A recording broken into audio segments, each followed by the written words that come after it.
Line Arabian dates. இப்போ அது line லயனா டே.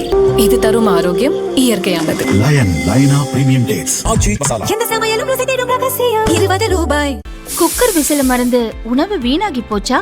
இனி அந்த கவலையே வேண்டாம். வழங்குகிறோம் உலகின் முதல் விசில் கவுண்டர் குக்கர், புதிய அல்ட்ரா குரோனோ. அல்ட்ரா என்றால் ஆரோக்கியம். தமிழக கடலோர பகுதிகளில் கீழ்மட்ட வளிமண்டலத்தில் ஒரு பலவீனமான காற்றழுத்த தாழ்வு பாதை நிலவுகிறது. சராசரி கடல் மட்டத்தில் தெற்கு குஜராத் முதல் வடக்கு கேரளா வரை ஒரு காற்றழுத்த தாழ்வு பாதை நிலவுகிறது.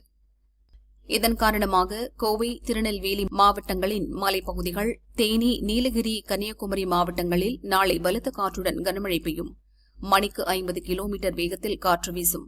இது தவிர மேற்கு தொடர்ச்சி மலை மாவட்டங்கள், வட தமிழகத்தின் கடலோர மாவட்டங்களின் ஒரு சில பகுதிகளில் லேசானது முதல் மிதமான மழைக்கு வாய்ப்புள்ளது.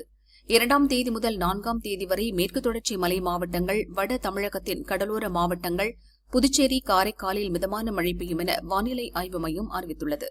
2ஆம் தேதி வரை தமிழகம், புதுச்சேரி, காரைக்காலில் இயல்பு வெப்பநிலையை விட 2 டிகிரி செல்சியஸ் குறைய வாய்ப்புள்ளது. 4ஆம் தேதி வரை தென் தமிழக கடலோர பகுதிகள், மன்னார் வளைகுடா, குமரி கடல் பகுதியில் தென்மேற்கு வங்கக்கடலில் பலத்த சூறைக்காற்று வீசும் என்பதால் மீனவர்கள் கடலுக்கு செல்ல வேண்டாம் என அறிவுறுத்தப்பட்டுள்ளனர். ஜூன் 1 முதல் ஜூலை 31ஆம் தேதி வரை தமிழகம், புதுச்சேரியில் வழக்கமாக பெய்யும் சராசரி மழை அளவை விட இம்முறை 21% குறைவாக பெய்துள்ளதாகவும் வானிலை ஆய்வு மைய அறிக்கையில் கூறப்பட்டுள்ளது.